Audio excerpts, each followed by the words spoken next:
Hi everyone, good morning there in India and welcome back to my channel and welcome back to yet another vlog for this week.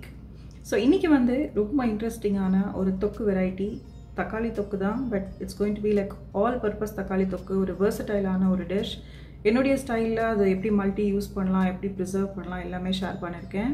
And அது மட்டும் இல்லாமல் இந்த vlog ஃபுல்லாக watch பண்ணுங்கள், it will be very interesting.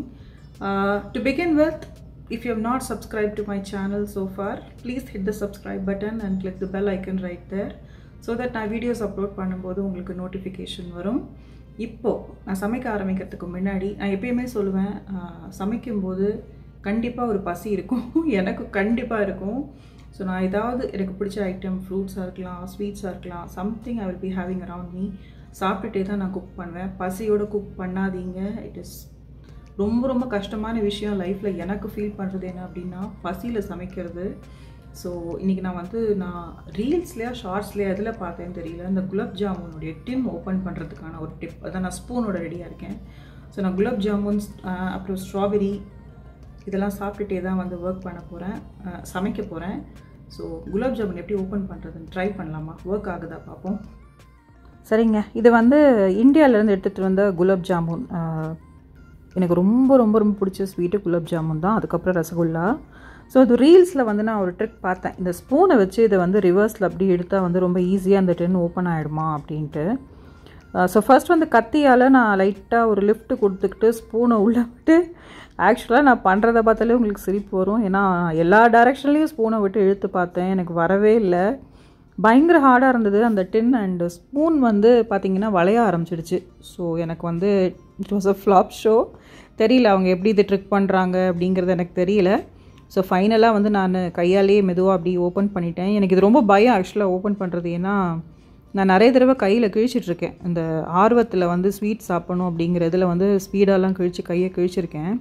அதனால் try பண்ணலான்னு பார்த்தேன், but then finally பழைய ட்ரிக்கு என்னுடைய கையிலே ஓப்பன் பண்ணது தான் ஒர்க் ஆச்சு.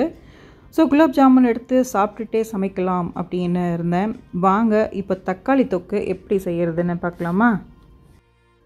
ஸோ இதுக்கு தேவையான வெங்காயம், தக்காளி, பச்சை மிளகா இது எல்லாமே எடுத்து நல்லா ஃபைனாக சாப் பண்ணி ரெடியாக வச்சுக்கிட்டேன். இது ரொம்ப ரொம்ப ஈஸியான ஒரு லேசி டைமில், ஆனால் அதே சமயம் ரொம்ப வேர்சடைலான ஒரு தக்காளி தொக்குங்க. நிறைய விஷயத்துக்கு இதை பேஸாக யூஸ் பண்ணி நம்ம ஒரு கிரேவி ரெடி பண்ணலாம். நான் ப்ராசஸ் பண்ணும்போதே உங்கள் கிட்டக்க சொல்கிறேன் இதில் என்னெல்லாம் ப்ரிப்பேர் பண்ண முடியும்னு.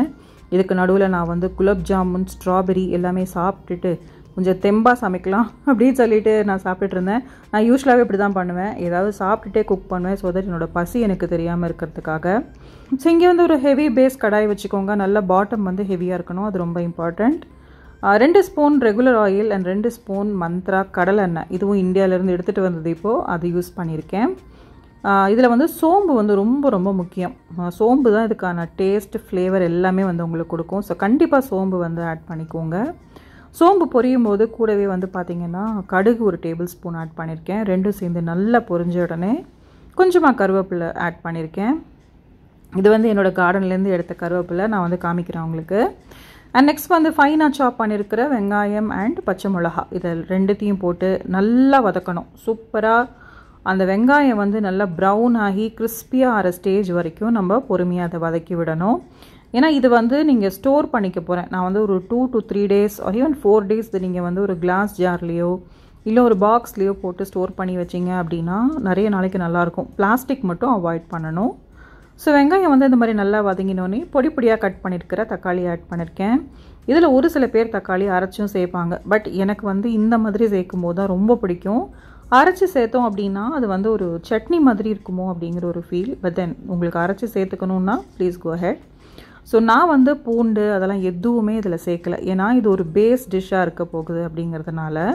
ஸோ ரைஸ் வேணா கலந்துக்கலாம், இல்லைனா ஒரு பீஸ் மசாலாவுக்கு இந்த பேஸாக யூஸ் பண்ணிக்கலாம், பன்னீர் பட்டர் மசாலாவுக்கு யூஸ் பண்ணிக்கலாம். அதனால் அப்போ நம்ம வேணால் ஜிஞ்சர் கார்லிக் பேஸ்ட்டு சேர்த்துக்கலாம்.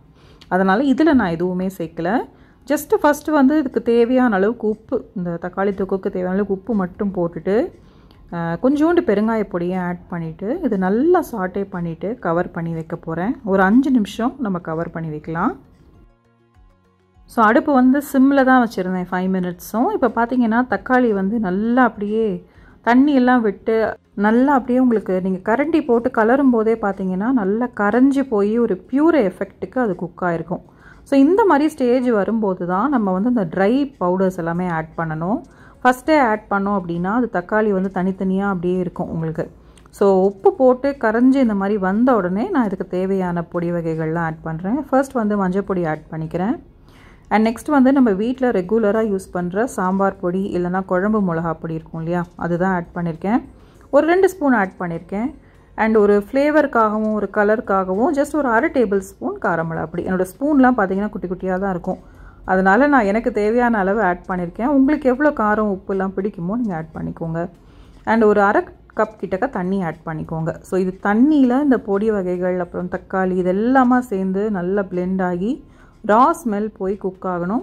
எகெயின் நம்ம லிட் போட்டு இதை ஒரு 5 to 6 minutes க்ளோஸ் பண்ணி வச்சு தான் குக் பண்ணணும். ஸோ ஒரு 5 நிமிஷத்துக்கு அப்புறம் பார்த்தீங்க அப்படின்னா நல்லா நம்ம விட்ட எண்ணெயெல்லாம் லைட்டாக சைடில் வர தொடங்கியிருக்கோம். அண்டு தக்காளி வந்து அப்படியே சூப்பராக பிளெண்ட் ஆகிருக்கும். எதுவுமே தெரியாத அளவுக்கு நல்லா கரைய ஆரம்பிச்சிருக்கோம். ஸோ இந்த ஸ்டேஜில் கொஞ்சோண்டு நான் கரம் மசாலா பொடி ஆட் பண்ணிக்கிறேன். இது ஆப்ஷனல், நீங்கள் வேணும்னா ஆட் பண்ணிக்கோங்க, இல்லைனா வேண்டாம். எனக்கு வந்து உப்பு கொஞ்சம் கம்மியாக இருக்கிற மாதிரி இருந்தது, அதனால் கொஞ்சம் சால்ட்டும் ஆட் பண்ணிவிட்டு நல்லா அலம்பி ஃபைனாக சாப் பண்ணி வச்சுருக்கிற கொத்தமல்லி அதையும் சேர்த்துக்கிறேன். ஸோ சூப்பரான யம்மியான கிளேஸியான ஒரு தக்காளி தொக்கு ரெடி ஆகிடுச்சு. மேலே கொஞ்சமாக வந்து நல்லெண்ணெய் ஆட் பண்ணிக்கிறேன். ஸோ இது ரொம்ப ஆல் பர்பஸ் தக்காளி தொக்கு, நீங்கள் எல்லாத்துக்கும் ஆட் பண்ணிக்கலாம். ரைஸ், கிரேவி பேஸ், ஜஸ்ட் ஒரு பீஸ் ஒரு பட்டாணி இது கூட ஆட் பண்ணிவிட்டு நீங்கள் தேங்காய் அரைச்சி ஊற்றிங்கன்னா பீஸ் மசாலா ரெடி ஆகிடும். ஸோ ரொம்ப ரொம்ப டேஸ்ட்டாக இருக்கும். எனக்கு அன்றைக்கான லன்ச் மெனுவும் இதான் இருந்தது. தக்காளி ரைஸ் அண்டு பார்த்திங்கன்னா ரைத்தா, எனக்கு ரைத்தா இல்லாமல் முடியாது. கூடவே வந்து பொட்டேட்டோ ரோஸ்ட் ட்ரை பண்ணி பாருங்கள். இப்போ என்கிட்ட இருக்கிற அந்த கார்டனிங் விஷயங்கள், அதில் கருவேப்பிலை புதினாலாம் நான் பறிக்கிறேன், பார்க்கலாமா? நான் இது ஆக்சுவலாக நான் பறிக்காமலே அப்படியே தாங்க வச்சுட்ருந்தேன். அப்புறம் என்னோடய ஒரு சில ஃப்ரெண்ட்ஸ்லாம் சொன்னாங்க, அது நல்லா வளருது அப்படின்னா நீ அதை சாப் பண்ணி எடுத்து யூஸ் பண்ணணும். அப்படியே விட்டுருந்தோம் அப்படின்னா அது வாடி போய் கலர்லாம் ஒரு மாதிரி ஃபேட் ஆகிடும் அப்படின்னு சொன்னாங்க. அண்ட் புதுசாகவும் வளராது, அதனால் நீ வந்து அதை எடுத்து யூஸ் பண்ணு, தண்ணி ஊற்று அப்படின்னு சொன்னாங்க. நான் யூஸ்வலாக எடுக்கவே மாட்டேன், அப்படியே வச்சு தண்ணி ஊற்றிட்டே இருந்தேன்னா அப்புறம் சொன்னதுனால ஓகே நம்ம எடுத்து யூஸ் பண்ணிவிட்டு அதுக்கப்புறம் ஃப்ரெஷ்ஷாக அது வரணும் அப்படின்னு எனக்கு தோணுச்சு. ஸோ இங்கே வந்து கருவேப்பிலை வந்து நல்லா சூப்பராக வந்திருந்ததுங்க. குட்டி குட்டியாக தான் வளருது, பட் ஸ்மெல் ரொம்ப நல்லாயிருக்கு. கருவேப்பிலை ஃபஸ்ட்டு வந்து நான் பறித்து எடுத்துக்கிட்டேன். அதுக்கப்புறம் புதினா நிறைய புஷ்ஷியாக வளர்ந்துருந்தது. ரொம்ப ஈஸியாக மெயின்டெனன்ஸும் கூட புதினா வந்து பார்த்தோம் அப்படின்னா. ஸோ அதையும் வந்து இங்கே நான் பறித்து ஒரு ஜிப்லாக்கில் போட்டு வச்சுக்கிட்டேன். எனக்கு வந்து மார்னிங் கொஞ்சம் நேரம், I mean if not every day, என்னைக்காவது ஒரு 1 or 2 days in a week வந்து இந்த செடிகள் கூட டைம் ஸ்பெண்ட் பண்ணுறது ரொம்ப பிடிக்கும். அதுவும் நம்ம தண்ணி ஊற்றி நம்ம வளர்க்கும்போது அது நல்லா வரும்போது பார்க்குறதுக்கு நம்ம யூஸ் பண்ணும்போதே ஹாப்பியாக இருக்கும் இல்லையா? ஸோ எனக்கு ரொம்ப பிடிச்ச ஒரு விஷயம். கொஞ்சம் நேரம் நான் டைம் ஸ்பெண்ட் பண்ணுவேன் அதில். ஸோ இதெல்லாம் புதினா அண்ட் கருவேப்பிலை இதெல்லாம் செப்பரேட்டாக எடுத்துக்கிட்டேன். மிளகா வளர்க்கணும்னு யோசிச்சுட்ருக்கேன்.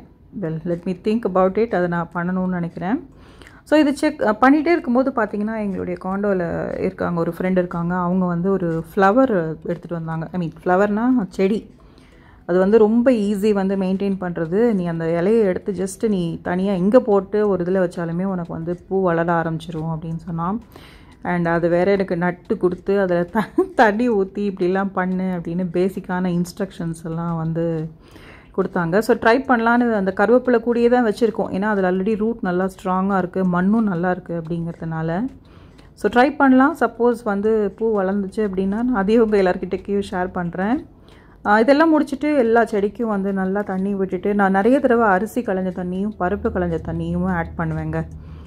அப்படி இல்லை, டைம் இல்லை அப்படின்னா வந்து ஜென்ரலாக நம்ம ரெகுலர் வாட்டர் யூஸ் பண்ணுவோம் இல்லையா, அதையே நான் வந்து ஊற்றிடுவேன். மோஸ்ட்லி அனு வந்து ஈவினிங்கில் ஒரு தடவை ஊற்றுவா. ஐ மீன் மாற்றி மாற்றி யாருக்கு முடியுதோ நாங்கள் வந்து இந்த மாதிரி பண்ணுவோம். அண்ட் மெயினாக அவங்க ஸ்கூல் டேஸில் வந்து பார்த்தா நான் கொஞ்சம் நேரம் அதுக்கு எஃபர்ட் எடுத்து டைம் எடுத்து நான் ஸ்பெண்ட் பண்ணி பண்ணுவேன். ஏன்னா எனக்கு இது ரொம்ப பிடிச்ச விஷயமும் கூட. ஸோ யார் யாருக்கெல்லாம் அந்த மாதிரி கார்டனிங் பிடிக்கும், என்ன செடிகள்லாம் வச்சுருக்கீங்க அப்படிங்கிறத எனக்கு அப்டேட் பண்ணி ஆஸ் யூஷுவல் கமெண்ட் பண்ணுங்கள். ஸோ நெக்ஸ்ட் வந்து பார்த்திங்க அப்படின்னா அதான் கருவேப்பிலையும் புதினாவும் பறிச்சாச்சு. சூப்பர் ஹாப்பியாக இருக்குது. ஸோ இதுக்கப்புறம் நாங்கள் ஹாலிடேஸில் வந்து போன பழைய விலாக் இது. அதாவது இந்த கிறிஸ்மஸ், நியூ இயர், அந்த பொங்கல் இந்த டைம் இருந்தது இல்லையா, அப்போ வந்து இங்கே பெட்ரிகல் அப்படிங்கிற ஒரு பிளேஸ் இருக்குது. இது ஆக்சுவலாக நிறைய ஈவெண்ட் ஆர்கனைஸ் பண்ணக்கூடிய ஒரு பெரிய ஸ்பேஸுங்க. நம்ம ஊரில் வந்து அந்த தீவு திடல் அந்த மாதிரிலாம் போடுவாங்கள்ல, அந்த மாதிரின்னு வச்சுக்கோங்களேன். ஸோ இது அனுவோட ஸ்கூல் டீச்சர் வந்து சொல்லியிருந்தாங்க, இது வந்து ரொம்ப அழகாக இருக்குது, well organised, also it is wheelchair friendly and ஒரு வீடியோக்காகவும் ரொம்ப ரொம்ப அழகான ஒரு பிளேஸ் அப்படின்னு சஜஸ்ட் பண்ணியிருந்தாங்க. சரி, நம்ம ஃப்ரெண்ட்ஸோடு தான் நாங்கள் போகலாம் அப்படின்னு சொல்லிட்டு போயிருந்தோம். ஸோ எவ்வளோ அக்சசபிளாக இருக்குது, என்ன மாதிரி ஈவெண்ட்ஸ்லாம் இருக்குது அப்படிங்கிறத உங்கள்கிட்டையும் ஷேர் பண்ணிக்கலாம் அப்படின்னு நினச்சேன். ஃபர்ஸ்ட் வந்து பார்த்திங்கன்னா என்ட்ரன்ஸில் இந்த மாதிரி உங்களுக்கு வந்து செக் பண்ணுவாங்க, இந்த மாதிரி ஈவெண்ட்டுக்கு வந்திருக்கோம் அப்படின்னு சொல்லிட்டு நம்ம அந்த கார் நம்பர் அந்த மாதிரியான விஷயங்கள்லாம் காமிச்சிட்டு உள்ளே போனோம். அதுக்கப்புறம் போனால் செம்ம கூட்டங்க. நாங்கள் போனது வேறு என்னென்னா, that was the last day of the ஈவெண்ட்டுன்னு நினைக்கிறேன், or the last but before டேவாக எனக்கு ஞாபகம் இல்லை. ஸோ பார்க்கிங் ஸ்லாட்டெல்லாம் செம்ம ஃபுல்லாக இருந்தது, பயங்கர கூட்டமாக இருந்தது. ஆக்சுவலாக அன்றைக்கி நாங்கள் போகும்போது இட் வாஸ் லைக் அரவுண்ட் ஒரு 4 o'clock 3:30 4 o'clock அந்த மாதிரி ஈவினிங்கில் போனோம்.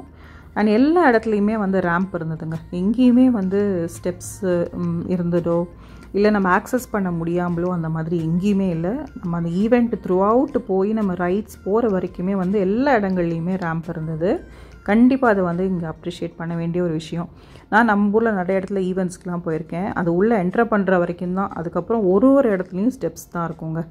ஸோ அந்த விஷயத்தில் இதை கண்டிப்பாக நம்ம அப்ரிஷியேட் பண்ணணும். இது ஒரு பெரிய ஹால் மாதிரி இருந்தது, இங்கேயும் சில ஈவெண்ட்ஸ்லாம் பண்ணுவாங்களாமா, எக்ஸிபிஷன் அந்த மாதிரி. ஸோ இது வழியாக தான் போயிட்டு நம்ம அந்த ரைட்ஸோடைய அந்த பிளேஸ்க்கு வந்து கனெக்ட் ஆகிறோம். அப்புறம் வந்தோன்னா இது பெரிய கிரவுண்டுங்க. நான் ஃபர்ஸ்ட் டைம் அங்கே வரேன்னா எனக்கு ரொம்ப பெரிய கிரவுண்டு மாதிரி ஒரு ஃபீல் இருந்தது. அண்டு சர்ப்ரைசிங் பார்த்திங்கன்னா ஒரு 5-6 கார் ஸ்லாட் தான் வந்து அவைலபிளாகவே இருந்தது. த்ரூ அவுட் தி ஈவெண்ட் வந்து கார் பார்க்கிங் ஃபுல்லாக இருந்ததுங்க, அந்த மாதிரி இருந்தது. ஸோ இங்கே வந்து பார்த்திங்கன்னா டிக்கெட் கவுண்டர் இருந்தது. எனக்கு வந்து டிக்கெட் வந்து அவங்க சார்ஜ் பண்ணலை, because of wheelchair they did not charge any price for me. But ரெகுலராக வரவங்களுக்கு வந்து இட் இஸ் லைக் $14 இந்த இடத்துல. அண்ட் ஐ திங்க் குழந்தைங்களுக்கெலாம் வந்து கொஞ்சம் கம்மி ஆர் ஈவன் லெஸ் அமௌண்ட் அப்படின்னு நினைக்கிறேன். ஸோ அனுக்கெலாம் வந்து $14 சார்ஜ் பண்ணாங்க. எனக்கு வந்து ஃப்ரீ, எல்லா ரைடுமே நான் போகலாம், எத்தனை தடவை வேணும்னாலும் நம்ம யூஸ் பண்ணிக்கலாம். அதுக்கான நம்ம இந்த எம்ஜிஎம்லலாம் கொடுப்பாங்க இல்லையா, கையில் ஒரு டேக் அண்ட் அதுக்கான சார்ஜஸ் அதே மாதிரி தான். Only thing it is more organised and more wheelchair friendly. அதுதான் வந்து வெரி வெரி இம்பார்ட்டன்ட். நான் எம்ஜிஎம்லாம் போயிருக்கேன், எனக்கு நிறைய இடங்கள் வீல் சேர் அக்சசபிளாலாம் இருந்ததே கிடையாதுங்க. ரொம்ப ஸ்பெஷல் பர்மிஷன் அந்த மாதிரியெல்லாம் கேட்டு அந்த மாதிரி எஃபர்ட் எடுத்துலாம் போகிற மாதிரியெல்லாம் இருக்கும். பட் இங்கே வந்து அப்படிலாம் இல்லை, இது ஒரு பேசிக்கான ஈவெண்ட், யார் வேணும்னாலும் எப்படி வேணும்னாலும் ஈஸியாக வர முடியும் அப்படிங்கிற மாதிரி ஒரு ஈவெண்ட் தான். ஸோ என்ட்ரு பண்ண உடனே பார்த்திங்கன்னா என்னங்க ஃபுட் ஸ்டால் தான். உள்ளே நுழைஞ்சோன்னே ஒரே கலராக ஃபுட்டு, விதவிதமான ஒரு வாசனை. அனு கேட்கவே வேண்டாம், அவளுக்கு பசி இல்லாட்டி கூட இந்த மாதிரி ஸ்மெல்லெல்லாம் காற்றுல வந்தாலே எனக்கு பசிக்குது அப்படின்னு சொல்லிடுவா. ஸோ லக்கியாக எங்களுக்கு வந்து அங்கே ஃபுட்டுக்கு பிரச்சனை இல்லை. ஸோ நெக்ஸ்ட் வந்து பார்த்திங்கன்னா அந்த ரைட்ஸ் போகிறதுக்கான இடத்துலையும் ரேம்ப் கனெக்ட் பண்ணியிருந்தாங்க. மேலே ஃபுல்லாக ஃபுட் ஸ்டால் இருந்தது. அதுக்கப்புறம் நம்ம ரைடு கீழே இறங்கி வரத்துக்கும் உங்களுக்கு வந்து டிசபிலிட்டி ரேம்ப் செப்பரேட்டாக இருந்தது. அந்த பக்கம் ஸ்டெப்ஸும் இருந்தது, like anything we can take it. So இதுதாங்க ரைட்ஸ், எக்கச்சக்க ரைடு இருந்ததுங்க. டார்டாய்ஸ் ரைடு, அதுக்கப்புறம் அது என்னது ஸ்டார் ஃபிஷ்ஷா என்னென்னவோ ரைடெலாம் இருந்ததுங்க. அப்புறம் கார் ரைடு இருந்தது, இந்த ட்ராகன் அது இருந்தது. அப்புறம் ரோலர் கோஸ்டர் இருந்தது. பயங்கர த்ரில்லிங்கான ரைட்ஸ்லாம் நிறைய இருந்தது. அண்ட் ஆக்சுவலாக டைம் போகிறதே தெரியல, ஏன்னா சின்ன பசங்களுக்கும் ரைட்ஸ் இருந்தது, பெரியவங்களுக்கும் ரைட்ஸ் இருந்தது. சிலதெல்லாம் வந்து எல்லாருமே போகிற மாதிரி ரைட்ஸ் அந்த மாதிரி நிறைய வச்சுருந்தாங்க. நான் எதிர்பார்க்கல இது ஒரு இவ்வளோ பெரிய கிரவுண்டாக இருக்கும், இங்கே இவ்வளோ ரைட்ஸ்லாம் இருக்கும், இவ்வளோ என்டர்டெய்னிங்காக இருக்கும்னு நான் எக்ஸ்பெக்ட் பண்ணலை. It was really nice. And எல்லாருமே என்ஜாய் பண்ணுவாங்க, ரொம்ப என்ஜாய் பண்ணுவோம். நான் வந்து ரொம்ப ரைட்ஸ் போல் எனக்கு வந்து பெருசாக இன்ட்ரெஸ்ட் இல்லை. பட் இது மெயினாக நான் வந்து அனுவோடைய மேம் சொன்னாங்க, சரி அவளுக்கு இன்ட்ரெஸ்டிங்காக இருக்கும் அப்படின்னு சொல்லிட்டு தான் வந்தேன். அவள் எல்லா த்ரில் ரைட்ஸு, ஹைட் ரைட்ஸ், அதுக்கப்புறம் அந்த ஆக்டோபஸ் ஒன்று சுற்றும் இல்லைங்க ஃபாஸ்ட்டாக, அந்த ரைடு எல்லா ரைடும் அவள் போவாள். அவள் எதுக்குமே பயப்பட மாட்டாள் ஆக்சுவலாக.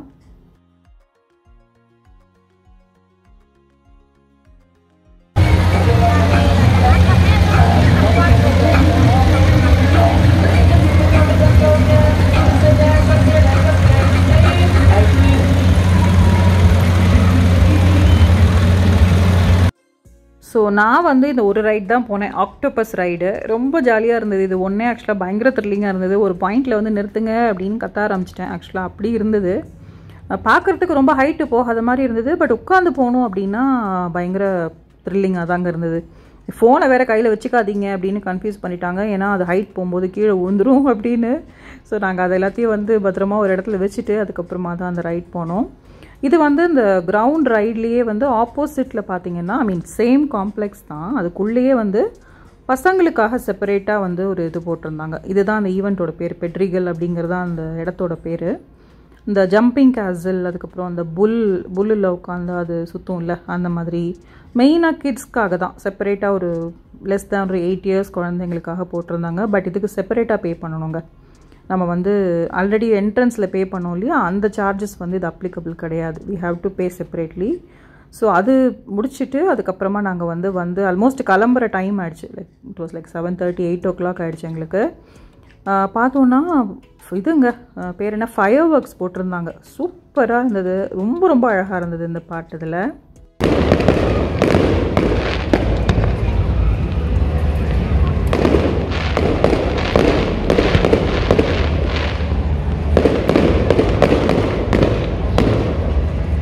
ஸோ அவ்வளோதாங்க. லாஸ்ட்டாக நாங்கள் எக்ஸிட் ஆகும்போது இங்கே இம்பீரியல் அப்படிங்கிறது ரொம்ப ஃபேமஸான ஒரு பியர், அவங்களுடைய 100 years செலிப்ரேஷன் வந்து இங்கே பண்ணியிருந்தாங்க. செப்பரேட்டாக ஒரு பார்ட்டி மாதிரி வச்சு பியர் வந்து கொடுத்து டான்ஸ்லாம் பண்ணி அந்த மாதிரி ஒரு ரூம் மாதிரி போட்டு பண்ணியிருந்தாங்க. ஸோ அது நிறைய பேர் வந்திருந்தாங்க.